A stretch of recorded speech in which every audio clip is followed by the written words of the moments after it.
Good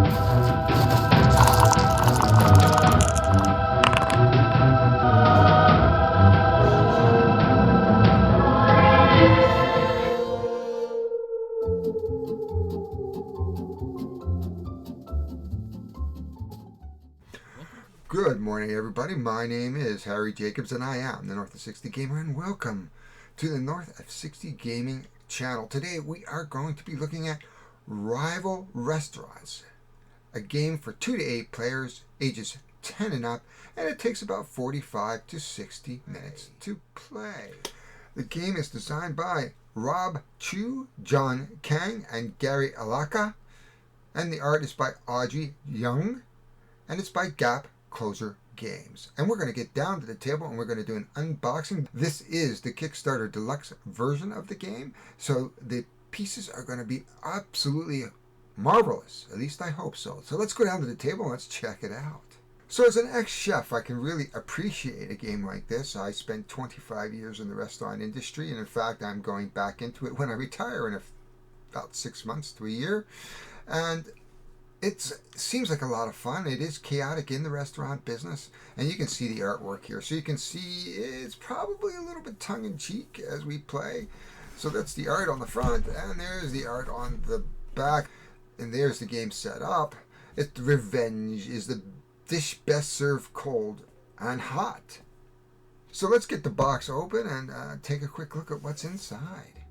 Welcome to Rival Restaurants, the competitive restaurant-owning game for 2 to 6 players, where revenge is the dish best served cold and hot. So we're going to open the game. I have an implement of destruction here to help us. There we are. Oh!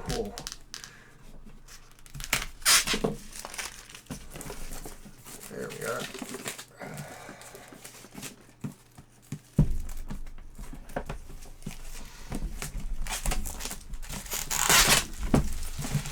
Wow. These are the little challenges that one has. How do you do this gracefully? You know, on a can, when you're trying not to make noise and you're rattling and smashing and banging. But let's open up Rival Restaurants, and you can see up there it is the Kickstarter edition. There is the quick start guide. Oh, nice. So the idea of the game is to have 20 popularity points. I love it. Like a quick starter guide. There's the setup there.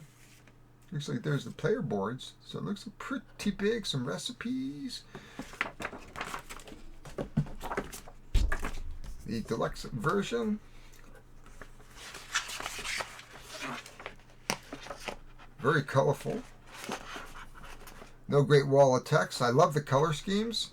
You know, you've heard me critical about the sort of the washed out brown, but you can see so much better with these sort of highlighted or bolded areas that you can actually see you know, what the rules are. Some good examples by the look of it. Call out boxes, very nice. Icons. So I think that's a pretty nice way of going. There we go. Look at that. Some very nice charts, but we'll dig more into that. Now, I don't know this game particularly, but there's lots of these boards here. Progression of the day. I don't know what any of that means, but we'll find out as we learn the rules. These look like, oh, these are the different restaurants. Now, you know, for a deluxe version, I gotta say, I don't know what they are. Discard tray. Place stickers on discard tray as shown. Okay, we have to put some stickers on.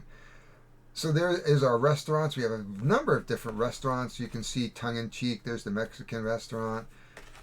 That looks like Crouching Dumpling. I'm not even going to go there. Rising Sun. So we have a bunch of different restaurants. Quite a few, actually. All with their own popularity and different icons. We'll explore that a little bit. Obviously, we're going to need to put some stickers on somewhere. I am not sure, but we'll figure that one out in a minute. Let's take a look at the board. We'll open the board a little bit. So there we are. There's the action board. This goes in the center. There it is. And you get cards here, and you can buy ingredients.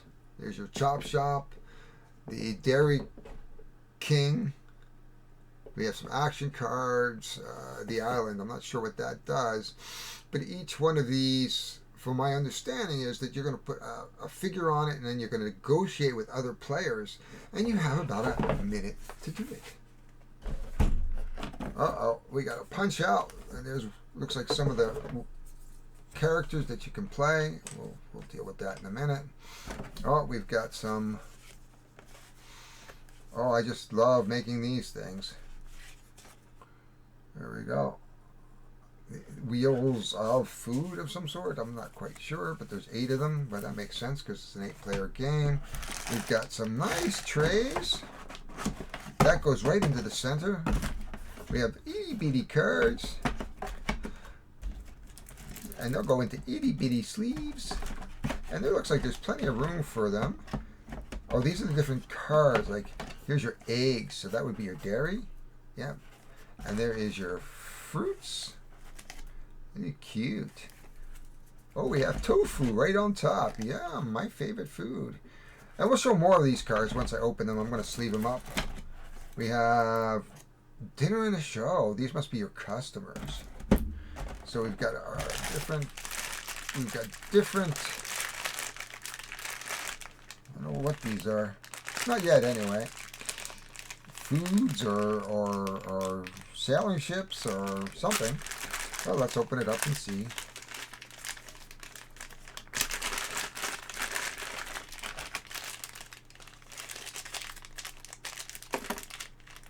Oh, these are clips. Okay, those are clips. There's the stands. These are shoes. Oh, more clips. Oh, purple clips. Okay. We have. Oh, okay. These are clips, I think, for the various assorted restaurants. Oh, okay. Oh, we've got some metal coins and acrylic bits. And we'll open them up in a little bit. Oh, and the timer. There it is. We have an egg timer. What's restaurant's not complete without an egg timer? There it is. I don't know if you can see it pouring down a little bit there. Yeah. Cool. But that is what's in the box at the moment. So I have my work cut out for me that I'm going to have to put this all together. And then we're going to come back and we're going to show how it organizes in this box. At least I hope it organizes in that box. And we will be back in a bit. So you can see the first thing I did was I put some stickers on. There's the stickers. It shows you the alignment right there. The chop shop, the carb shop, the fruit stand. And in here are the clips. So all those cluttered clips are down here. And they matched actually the board, which we'll show you when we set that up. There's some really nice parts here. There are the garbage can. And in the garbage can is garbage. And they're acrylic. Look at that. That's really cool. Good component. And they've given us a few extra wheel things. Here's our wheels. There's 8 of them because it's a 2 to 8 player game. That's pretty nice. There's lots of these. And these are called the movement wheels. The wheels of movement. And we have our nice acrylic coins. Here we are. Look at that. The only problem is they've given us these big, huge spaces, but nothing to really sort these out into. But I have boxes for that, and I'll show you that in a minute. Just off to the side, I've sorted the money, and I have these little hobby boxes that I buy from Amazon. They're about $24 for 30 or 40, 32 of them, and they come in 3 different sizes. These are really nice for keeping your game components together, and you're welcome, Ed. And Edward Butt is the owner of Coyotes, and this is actually his game. And him and I are working together on a project, and it involves board games. So I'm not going to give out the farm, but it is sort of official that there will be a board game cafe. So watch for more upcoming. This will be in Yellowknife Northwest Territories. So if you visit the Yellowknife Northwest Territories, we'll certainly be here for you, and we will welcome you as our friend. And you can play rival restaurants. But these are a great way to store stuff. I'm not quite sure how that's going to fit in the box. We'll figure that one out. Actually, that fits nicely in the corner there. There we go. Sorta. We'll figure it out. As long as everything fits in the box. That's the important thing. Okay. In fact, I think this could fit right here like this. This is kind of what I go through every time I organize a game, is how do you fit the game back in the box when it's organized? Because sometimes they don't. Sometimes they do. Will this fit in the box or will it not? We'll find out as we move along. So as I'm going along, I just want to show you this. That's kind of neat. This is not one of the best inserts I've seen because there's a little problem getting the lid off. So the lid goes right down to the bottom, and so it's a little tricky to get off, but I think we'll manage. There we go. I think that gives us a little bit more room for stuff because I think these cards should go there. And the coins we can just put anywhere in here, and the same with this. So I think everything else, I think it's going to be good at the end of the day. So let's continue on. You really got to love this. There we are. Angus Khan. These are the chefs. Anton Baguette. And you can see they have their own asymmetrical type activity. I've got to take my glasses off. All chefs at the same location as Anton pay $100 more for each thing they buy. Does not work at the Mystery Mart. Anton Baguette. And we have Biff Barbecue. So kind of a funky names, tongue-in-cheek. Can't wait. So I have organized rival restaurants. Let's open the box and see how this all sort of plays out. Okay, still on top is the quick start guide, all the different restaurants and the quick reference sheets. And there's your restaurants. Here are the rules. The board. And I've used these little cases as you saw before. And there's the $100, there's the $500, you got the garbage in there. We have our timer. Now there is a app, and they suggest the app because there's times where you're going to want to put it on pause. There are the clips for the restaurant, so you can keep track, and you have the different tracks. Now these colors give you an advantage. You can buy celebrity endorsements and things like that in the game. Here are the different cards. Here are our movement wheels. And what we're going to do is when you decide that you want to take a movement, what you're going to do is pick your movement. You're going to put it under the red like that. And you're going to turn it upside down to show the head chef that you are ready to move. When he says move, you'll reveal it and everybody's going to move to the slots on the board. And we'll show you that in a minute and all the various cards. That is what's in the box. Underneath, of course, here is the people, or the chefs, the various chefs. So let's get down. We're going to set this up, and we're going to go through a simulated turn. We have our timer here, though we probably won't be using it because it's just me, and I want to show you some of conceptually how this all works.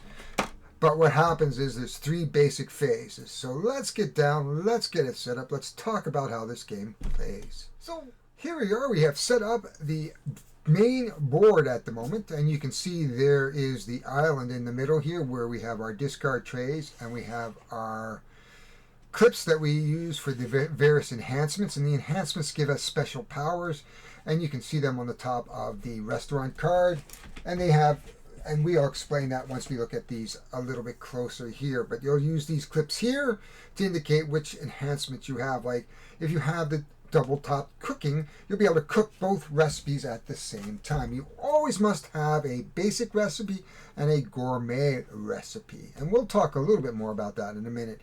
Here are our different areas along the board. We have our vegetable island, we have our fruit stand, we have our carbs, we have our chop shops, and we have our dairy green, and we have the mystery ingredients.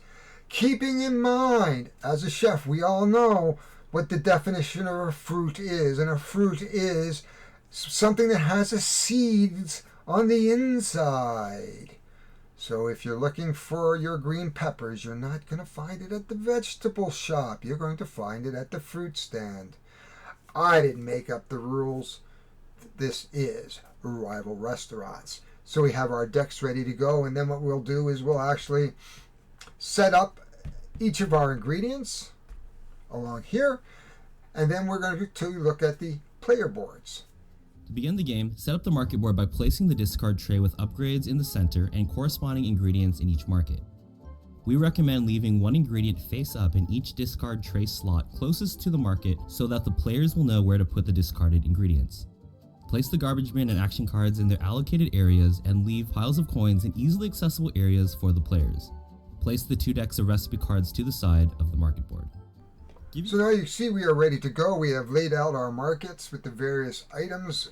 In our vegetables, we have onions. In our vegetable land, as they call it, we have our onions, scallions, carrots, leafy greens. We have alien goo, tofu, wine, and chocolate. This mystery stuff adds value to the meals. So they give you a little bit bonuses like extra popularity or things like that. So you can shop here as well. And then, of course, you have your carbs, rice, flour, bread, potatoes. We have our dairy, milk, eggs, and butter, meat, shellfish, fish, beef, and shellfish again. And that is how this board sets up. And then what we do is we will deal our players 2 cards each of their chefs, or we can deal 1, depending on how you play. This game's pretty flexible in terms of how you want to do that. So let's just say that they would deal these 2 to me and these 2 to the rival restaurant. And I would choose which chef I would want. So I have kimchi, and they have a special power. During money and move, Kim can pay 100 to the bank in order to force one chef to switch locations with her. Can't be used against chefs at the Mystery Mart. The same chef can't be targeted 2 days in a row. So each turn is a day. Or I can play Gohan Sushido. During buy and barter, Bohan can buy 1 shelf face down ingredient from any market except the Mystery Market. So not only can he buy 1 here, he can go over there and pick something up. And so that is how that. So what I would do is I would pick up Gohan Sushido as my chef. And as you know, when I play, I like to play with my knight. So my knight is going to play Gohan Sushido. And our orc is now going to select. We'll give each chef a move wheel. We'll give each chef a recipe. Both a gourmet recipe and a basic recipe. So our orc has French onion soup. And our minestrone soup. And our Gohan has a tiramisu. And basic is Chinese, and it is chicken fried rice. And the way it works is, here are the ingredients listed. It's worth this many popularity points. It produces garbage. Now, garbage you can get rid of by going to the island. The only problem with that, of course, is that if you don't go to the island and get rid of your garbage, you're going to lose 1 point of popularity for every garbage that's in your hand when you're cooking. So there's tiramisu, and it generates 2, and it's Italian.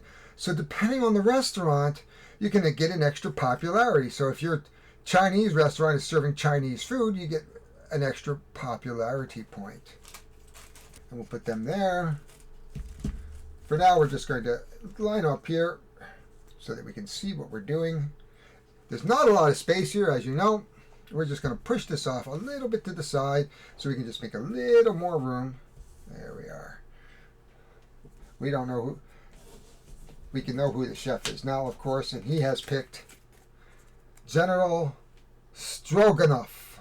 During a buy and barter, Stroganoff can take 1 non-Mystery Mart ingredient from any chef by paying them $100. This ingredient may not be listed in the other chef's recipe. So in other words, you can't steal a ingredient that a chef is going to use. It is rivals, not cutthroat, I guess. And then we would give out the restaurants. So there are the various restaurants.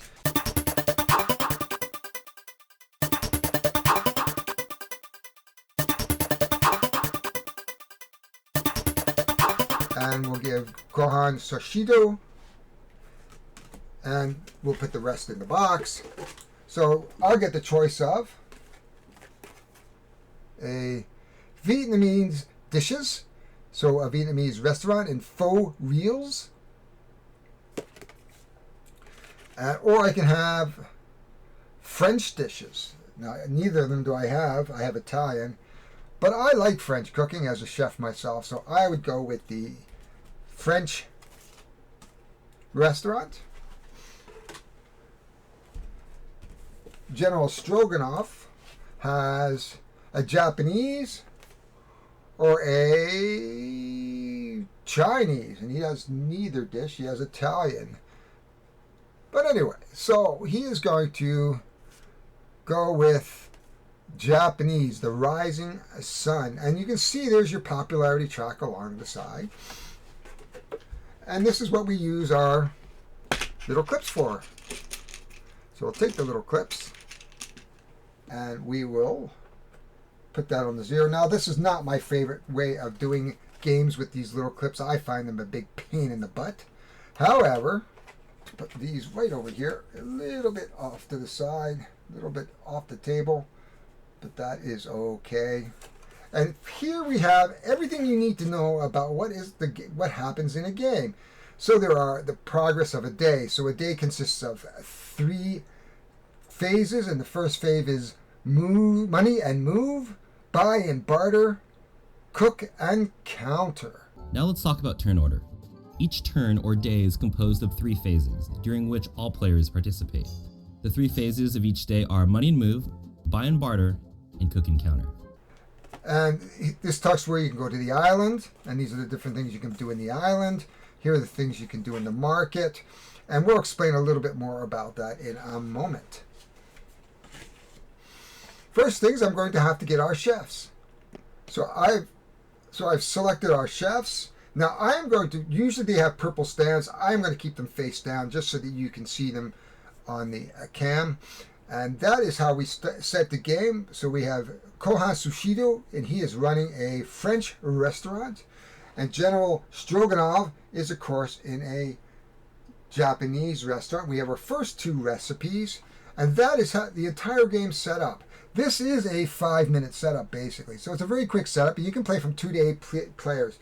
Now, conception when we're going to the market is possible that you could want the same ingredients as another player. If that happens... So what happens if multiple chefs are placed on the same ingredient? Once buy and barter begins, these chefs must engage in a bidding war, while play continues as normal for all other players. Those in the bidding war must drive up the price until only one person is willing to pay. If there is a tie or no decision is reached by the end of this phase, then no one gets that ingredient.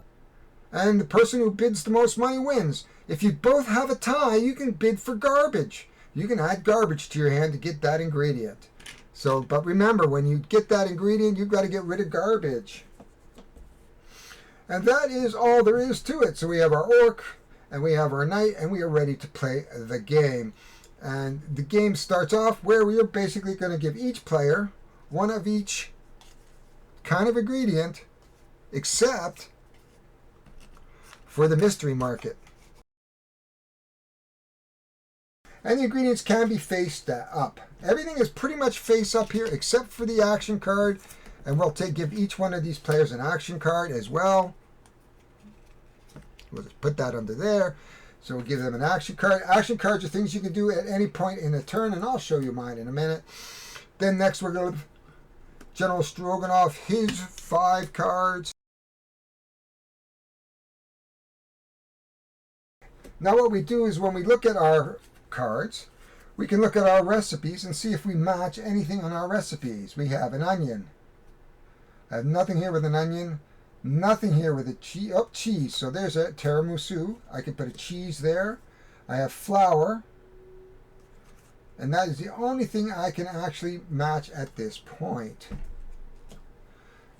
General Stroganoff would do the same thing. He would look for garlic. There is no garlic. Beans. Oh, flour. Nope. Poultry. Nope. And milk. So he has absolutely nothing to match here. Now, one of the things you can do during the turn, and we'll talk about that in a moment, is you can trade and you can barter, you can bid, you can give away, you can trade money for things. So all that happens in the 1 minute that you get when we get the turn. But the first thing we do is we take 300 each, because this is the money and move. So he will take 300, not 400.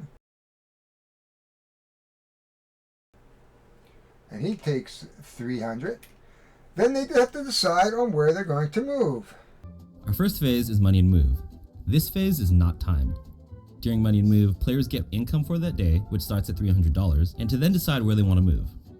For this example, you still need scallions and poultry. You scan the board and decide to go for poultry. To move there, you must point the arrow on the movement wheel to that location. You can only go to one location per day, so choose wisely.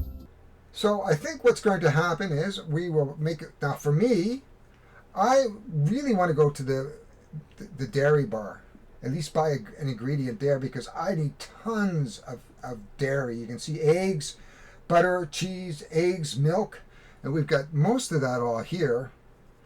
Unfortunately, I can't afford them all, so I would go to the dairy, and to indicate the dairy, what I would do is move my wheel here, and I would turn it upside down, because I'm the head chef right now.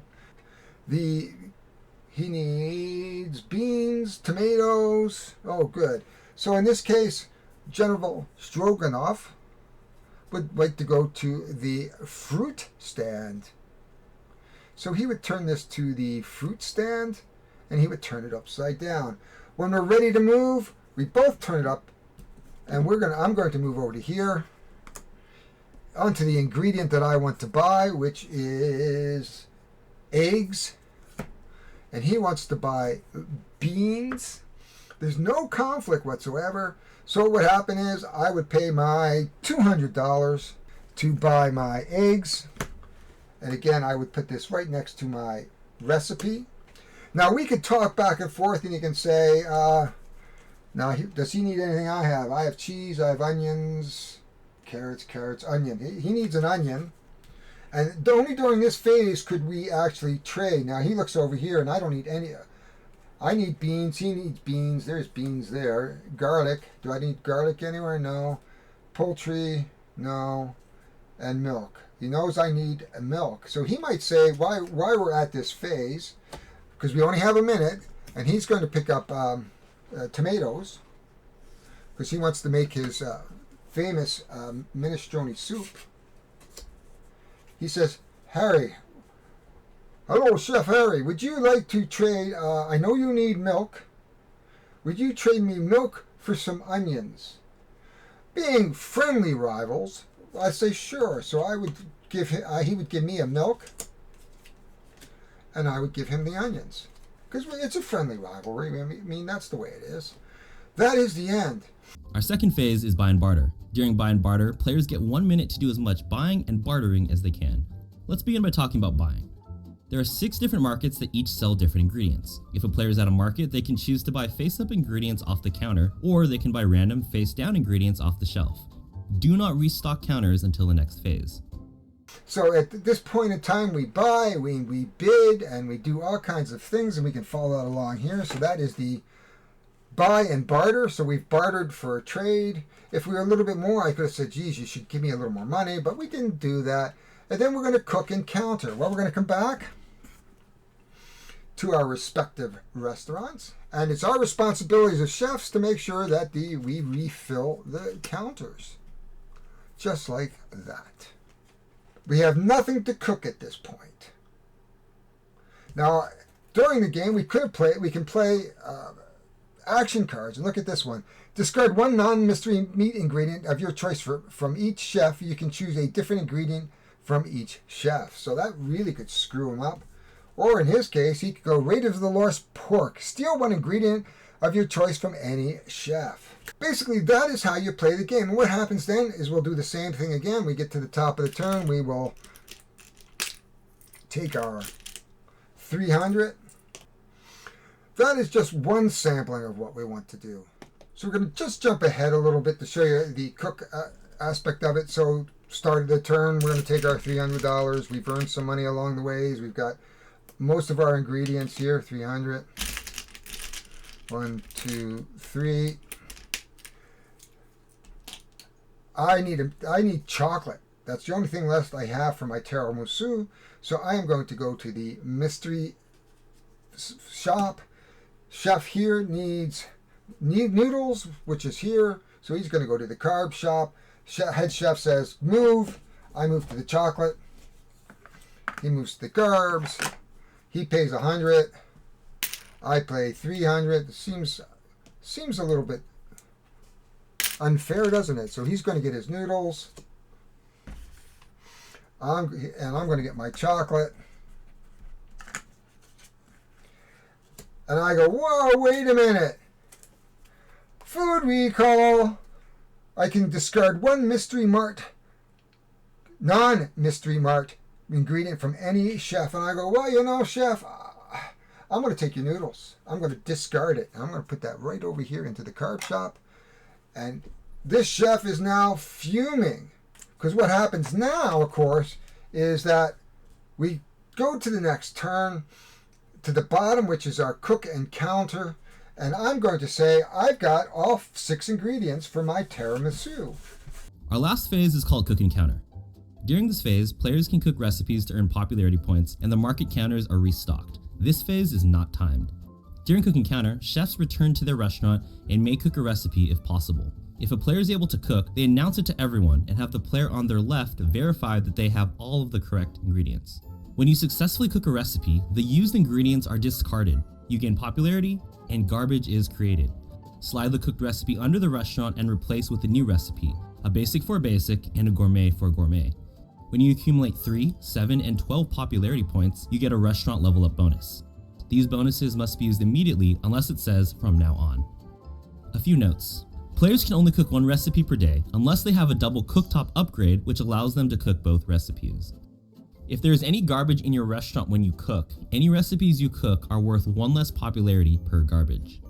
If you're able to cook a recipe that is the same cuisine as your restaurant, you get 1 additional popularity. After you're done cooking, it's time to restock the market counters. If there's still an ingredient in the rightmost counter on any market, it expires and must be discarded. All remaining counter ingredients slide all the way to the right, filling in all available space. Shelf cards are then drawn to fill in all available space on the counter. If you run out of shelf ingredients, take the discard pile, shuffle it, and place it back on the shelf. After cooking counter, as soon as players are ready, you start a new day, beginning with a new money and move. So I have chocolate. Not only that, chocolate says can't be sold at the island, but I'm actually using it. So we have our chocolate, our bread, our eggs, butter, cheese, and milk. We're going to build our tiramisu. We're going to get 6 popularity points, 2 garbage. And we're going to get 6 popularity points. So what happens is, first of all, when we do that, we're going to go and put our, because we're nice and neat chefs, and we're always going to clean up after ourselves, because that's what chefs do. We're going to go into our restaurant, of course, which is our French cuisine, and we're just going to move up 1, 2, 3, right here, rising dough. From now on 100 for each recipe you cook. 3, 4, 5, 6. So you get a benefit as it goes up. And that is how we cook a item. I would take a new recipe. In this case, it's a fish taco. You need flour, milk, avocado, and greens. But that's basically the game in a nutshell. That's how it plays.